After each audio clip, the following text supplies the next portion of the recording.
Satu lagi begini, sampai dengan hari ini ibu ini tidak punya toga. Tidak punya toga bukan karena nggak mampu beli, karena dia tidak menangani perkara pidana.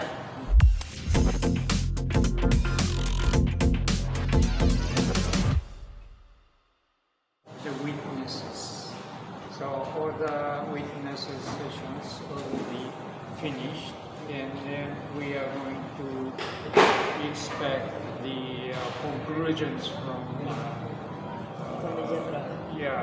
Attorney General. Jadi beliau sampaikan kan hari ini memang terakhir kesaksian, dan yang terakhir ini adalah keterangan terdakwa, itu keterangan saya. Dan berikutnya adalah tuntutan dari jaksa penuntut umum. It will be Wednesday next week. Akan jadwalnya di hari Rabu minggu depan. So what is your expectation? Yeah, we did our best, and we believe that they will not charge us. She is, of course, we believe that she is very great person, patient. Although many betrayed, we were cheated. Yeah, but we have to overcome this situation. Saya percaya bahwa jaksa penuntut umum tidak akan menuntut bersalah, tapi mungkin menuntut tidak bersalah, karena maksudnya saya adalah orang yang tidak melakukan kesalahan. Barusan beliau bilang great person, orang besar, tapi menurut saya maksudnya memang tidak melakukan kesalahan itu, tidak melakukan tuduhan yang disampaikan. Tadi saya sampaikan, dan tadi saya juga cukup tersentuh, mengingat kembali karena saya ada beberapa trauma ketika kembali dari luar negeri. Kemudian ada beberapa orang laki-laki memepet saya ke pinggir, terus kemudian hingga terjadi semacam pergumulan gitu ya. Saya ditindih, saya ditarik, saya didorong, saya kejedut, saya berdarah gitu. Terus saya banyak macam-macam, jilbabnya juga ketarik dan seterusnya. Dan itu di Bandara Soekarno-Hatta. Itu saya alami, padahal saya hanya membeli unit apartemen di kota Casablanca, di Casa Grande, Tower Avalon.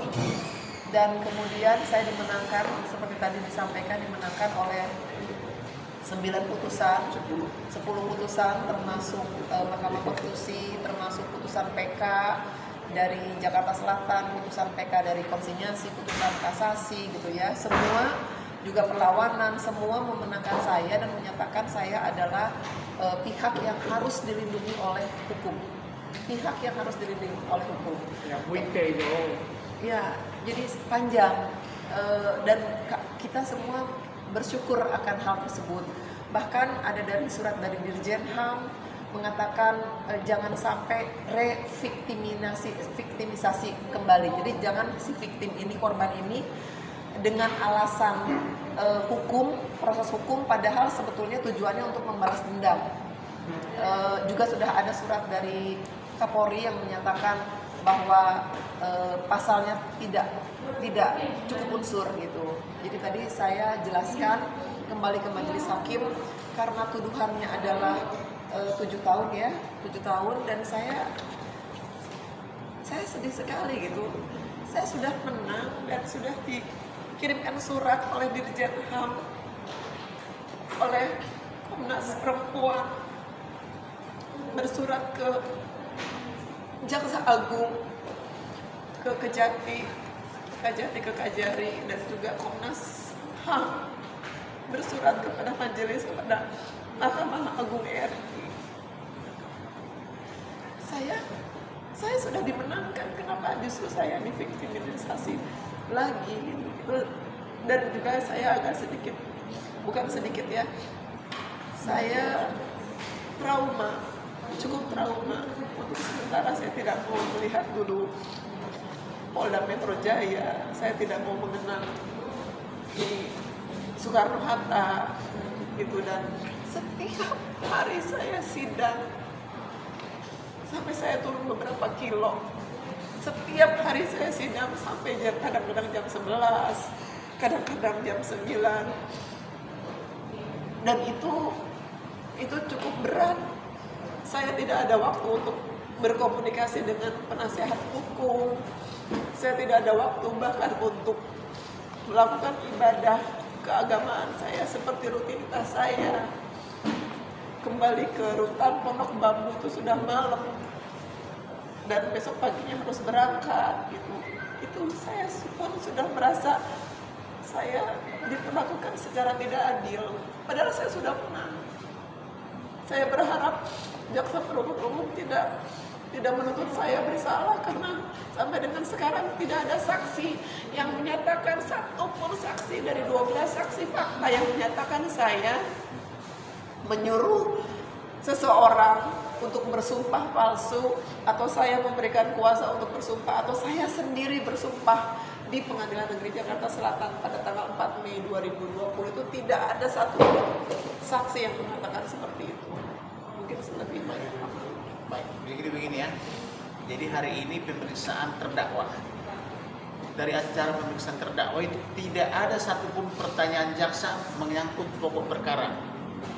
Semuanya lari kepada 2012, 2013, 14, 15. Menanyakan masa lalu. Tapi menanyakan pokok perkara, yaitu melanggar pasal 422 junto pasal 45, tidak ada. Jadi oleh karena itu sudah cukup yakin saya tadi memohon kepada majelis supaya dilepaskan.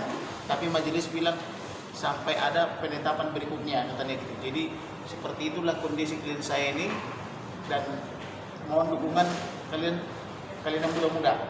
Orang-orang seperti ini adalah pejuang untuk kita semua. Tidak boleh dibiarkan begitu, harus dilindungi ya. Terima kasih. Ya, dalam persidangan ini adalah persidangan terkait terdakwa sudah menyatakan keterangan dengan sejujur-jujurnya bahwa terdakwa tidak pernah hadir dalam persidangan baik di tingkat PN, PT, kasasi sama Mahkamah Agung, dan juga terdakwa ini tidak pernah melakukan sumpah penuntut umum, dan juga terdakwa ini tidak pernah memberikan surat kuasa untuk orang lain untuk melakukan sumpah penuntut umum.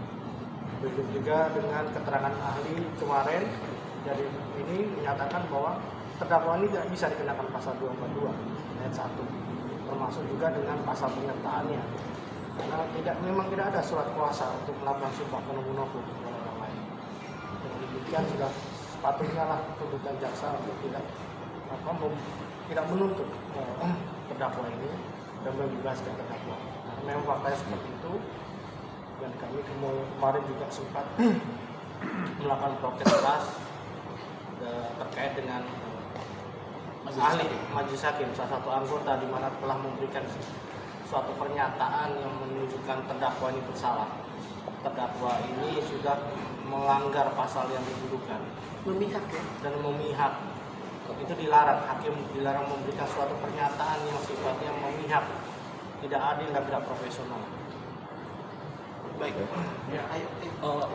Sayang sekali jaksa yang sudah disampaikan bahwa harusnya mencari kebenaran material, tapi di sini mereka seperti mencari kesalahan-kesalahan ibu saja, mencari sesuatu yang sebenarnya tidak ada. Kita di sini kecewa dengan caranya hakim juga, yang mana kemarin masuk pokok perkara pertanyaannya, di mana dia menyuruh jaksa seperti anak buahnya, kau tunjukkan itu surat kuasanya. Padahal kan dalam perkara ini untuk menanyakan kepada ahli itu nggak boleh ke pokok perkara, hanya pendapat ahli saja, yang sebagaimana disampaikan juga oleh Hakim Ketua Paradityo. Sayangnya hal itu tidak diindahkan oleh Pak Khairul Soleh, dan itu merupakan kecewaan kami dan merupakan penghinaan serius terhadap profesi advokat. Kami di sini merasa tersindir dan kecewa.